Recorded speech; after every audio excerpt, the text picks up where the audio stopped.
Belle dey turn, stomach dey rumble.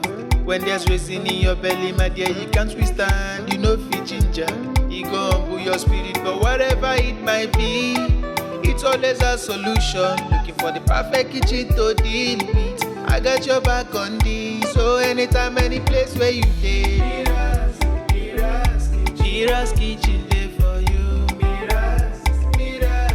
Mira's kitchen dey for you. And dey for put score we active. As long as it concern food, as long as it concern kitchen, as long as it concern belle, you know who to call. Mobajodo. Food where they wash and cook, na so no. Enjoy yourself, tabi follow.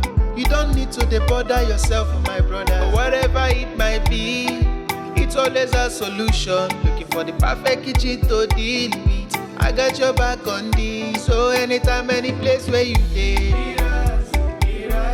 Mira's kitchen dey for you. Mira's kitchen dey for you.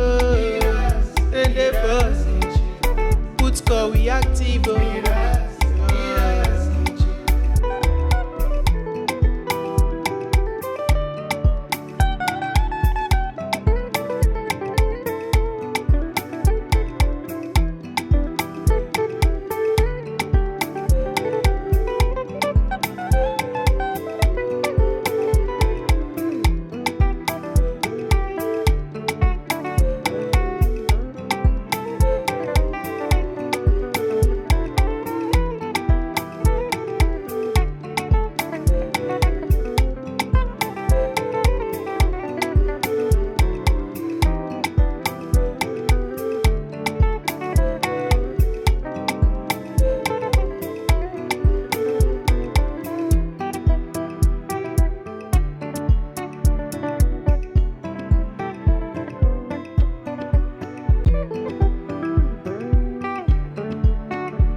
Belle dey turn, stomach dey rumble. When there's reason in your belly, my dear, you can't withstand. You know fit ginger, it go humble your spirit. But whatever it might be, it's always a solution. Looking for the perfect kitchen to deal with. I got your back on this. So anytime, any place where you dey, Mira's kitchen dey for you. Mira's kitchen dey for you. And dey for put score we active. As long as it concern food, as long as it concern kitchen, as long as it concern belle, you know who to call. Mobajodo. Food where they wash and cook, na so no. Enjoy yourself, tabi follow. You don't need to bother yourself, my brother. But whatever it might be, it's always a solution. Looking for the perfect kitchen to deal with. I got your back on this. So anytime, any place where you dey, Mira's kitchen dey for you. Mira's kitchen dey for you. And dey for put score we active.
Belle dey turn, stomach dey rumble. When there's reason in your belly, my dear, you can't withstand. You know fit ginger, it go humble your spirit. But whatever it might be, it's always a solution. Looking for the perfect kitchen to deal with. I got your back on this. So anytime, any place where you dey, Mira's kitchen dey for you. Mira's kitchen dey for you. And dey for put call we active. As long as it concern food, as long as it concern kitchen, as long as it concern belle, you know who to call. Mobajodo. Food where they wash and cook, na so no. Enjoy yourself, tabi follow. You don't need to dey bother yourself, my brother. Whatever it might be, it's always a solution. Looking for the perfect kitchen to deal with. I got your back on this. So anytime, any place where you dey, Mira's kitchen dey for you. Mira's kitchen dey for you. And dey for put call we active.